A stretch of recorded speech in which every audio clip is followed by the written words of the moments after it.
The goodness of the Lord, I think, is not always right in front of your face unless you choose to look at it.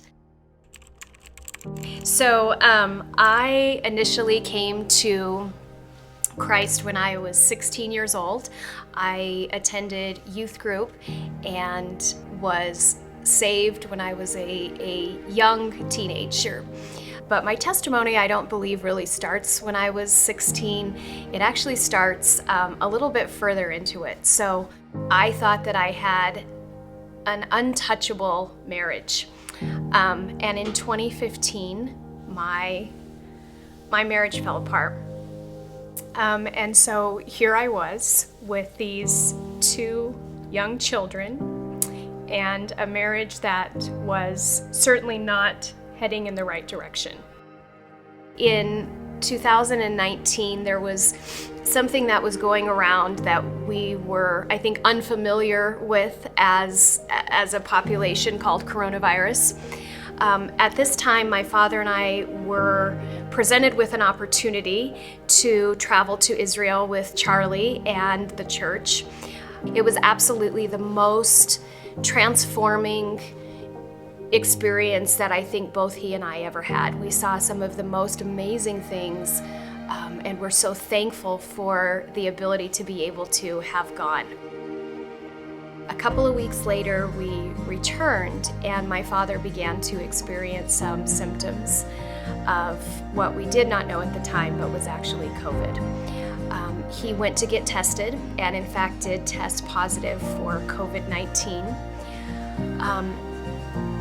It was something that I just sort of poo-pooed away. It's not any big deal. Dad, you're gonna be fine. People survive this. You're gonna do great. Progressively, though, my father did not do great. He would call me every day with an update of what his symptoms were. And it got to the point where he was unable to breathe. He sent me a text one evening about 4:30 and said, "I'm dying, but I don't want to die here. Please let me die at home." And my father passed away 24 hours later at home, surrounded with people that he loved. When my dad was passing away that morning, about 7:30, I said to him, "Dad, do you believe that Jesus Christ is your Savior? And do you know that when you pass over where you are going?" And I will never forget, my father looked at me and said, "I know, and I am not afraid. I am not afraid." And my father passed away at 9 o'clock that morning, and it was the most peaceful experience I had ever had in my life. The goodness of the Lord, I think, is not always right in front of your face unless you choose to look at it. There was no possible way that we could have gotten him his final wishes without the help of others.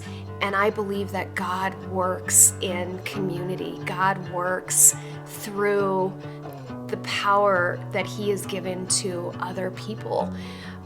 There is grace in these experiences.